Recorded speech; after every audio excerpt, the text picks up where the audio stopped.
Let's get right into it. Number 7. The follow your passion fallacy. You've heard it a million times.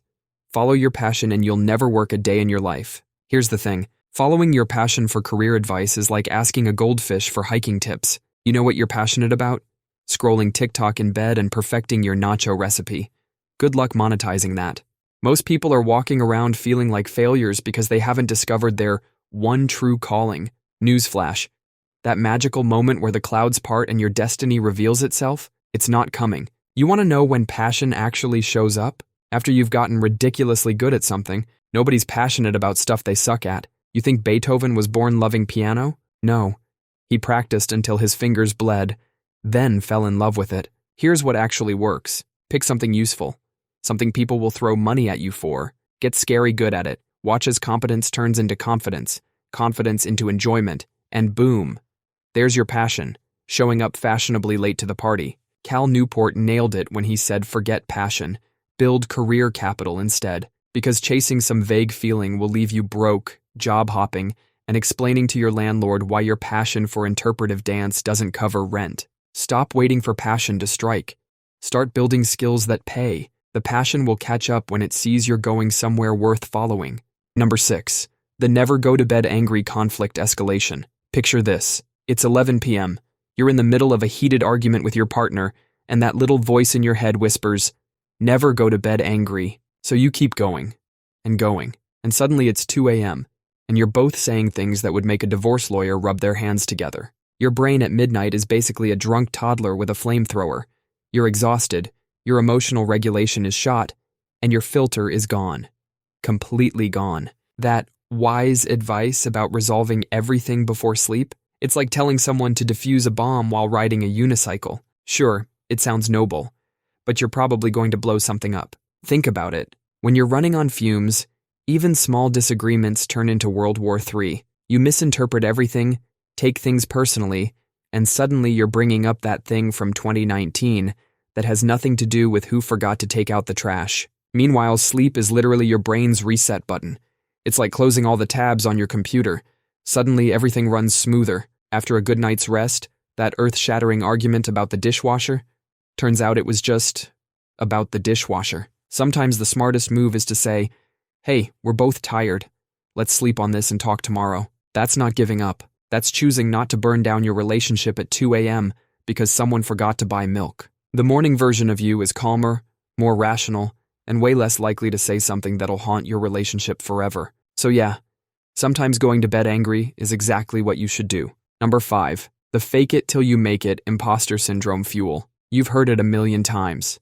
Fake it till you make it. Just pretend you know what you're doing, and eventually you will.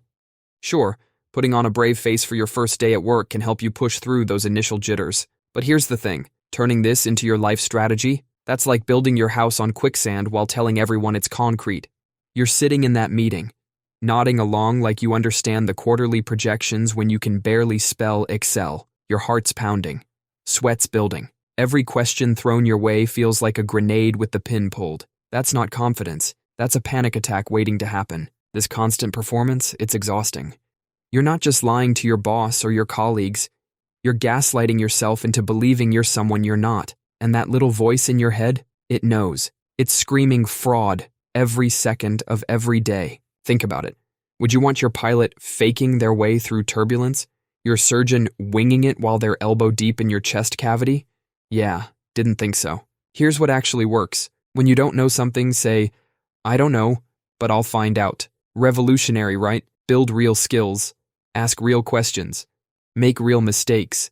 Because confidence built on actual competence? That's bulletproof. Confidence built on BS? That's a ticking time bomb. Stop faking it. Start making it, for real this time. Number 4. The everything happens for a reason invalidation of pain. Picture this. You just lost your job.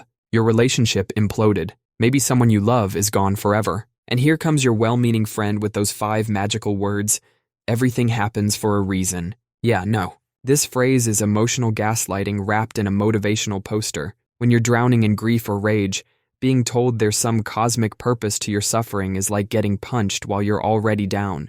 Think about what this really says. Your pain? Necessary. Your loss? Part of the plan. That gut-wrenching heartbreak tearing you apart? Apparently, it's secretly good for you. You just can't see it yet. It's basically telling someone their feelings are wrong, like saying, "Stop bleeding.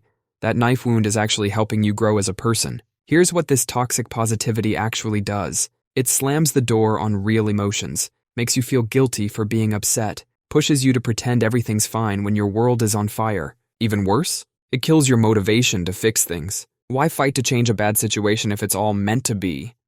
Why learn from mistakes if they're part of some grand design? Sometimes life just sucks. No divine plan, no hidden blessing, just random unfair garbage that happens because the universe doesn't actually care about your personal growth. You know what actually helps? Someone saying, "This is awful and I'm here." Not someone trying to reframe your tragedy as a secret gift. Your pain is real. Your anger is valid. And anyone who tries to wrap your suffering in cosmic bubble wrap is making things worse, not better. Number 3, the customer is always right demoralization. You've heard this golden rule of business a million times. The customer is always right. Your boss probably has it framed somewhere. Maybe you even believed it once. Here's the thing. This advice will destroy your business faster than a 1-star Yelp review from your ex. Picture this.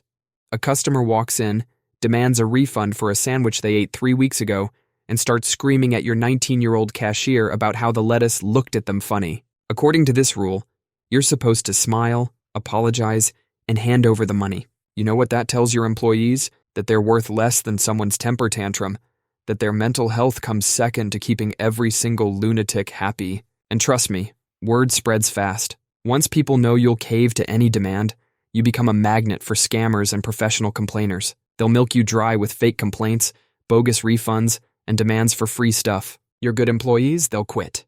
Nobody wants to work somewhere that throws them under the bus daily. Here's what actually works. Treat customers with respect, but draw the line at abuse. Sometimes that means telling Karen that no, she can't return a half-eaten birthday cake from 2019. When you back up your staff against unreasonable customers, something magical happens. Your employees actually start caring about their job. They provide better service to the customers who deserve it. The business that bends over backwards for every ridiculous demand, that's the one with miserable staff, terrible service, and a reputation for being a pushover. Respect goes both ways. Remember that. Number 2, the always trust your gut bias trap. You've heard it a million times. Trust your gut. Follow your instincts. Yeah, about that. Your gut feeling? It's basically your brain's drunk friend giving you life advice at 3 a.m. Sometimes brilliant, usually terrible. Here's what's actually happening. Your intuition is just your brain playing connect the dots with old experiences. Got ghosted by someone who wore red? Now your gut screams danger every time you see a red shirt. Think your gut's warning you about that sketchy person? Could be legit, or could be your brain going different equal bad because you grew up in a town with 12 people. That can't miss investment opportunity giving you butterflies? Your gut's not psychic. It's just high on wishful thinking and those get-rich-quick TikToks you've been watching. Nobel Prize winner Daniel Kahneman proved your gut is basically running on autopilot, making snap judgments faster than you can say bias. Meanwhile, your logical brain, the one that actually thinks things through, is sitting in the back seat going, "Wait, maybe we should." So here's what you actually do. Feel that gut feeling? Cool. Now interrogate it like it's a suspect. Ask yourself, what old baggage is making me feel this way? What are the actual facts here? Because blindly trusting your gut is like navigating with a compass that points to your ex's house instead of north. Sometimes you'll accidentally go the right way, but mostly you'll just end up lost. Number 1, the practice makes perfect lie. Practice doesn't make perfect. Practice makes permanent.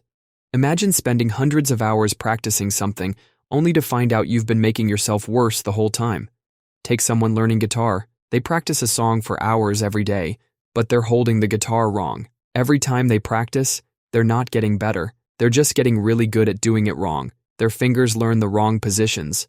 Their back learns bad posture. By the time someone points out their mistakes, the wrong way is deeply wired into their brain. Now they have to unlearn all those bad habits before they can even start learning the right way. It's like taking the wrong path in a forest and walking it 100 times. Sure, you'll know that wrong path really well. You'll be an expert at getting lost. Your brain loves habits. When you repeat any action, you strengthen those neural pathways. Whether those pathways lead to success or failure, your brain doesn't care. Basketball players practicing free throws with bad form might shoot hundreds of shots a day thinking they're improving, But if their technique is wrong, all those shots are just making their bad form more automatic. The real key isn't just practice.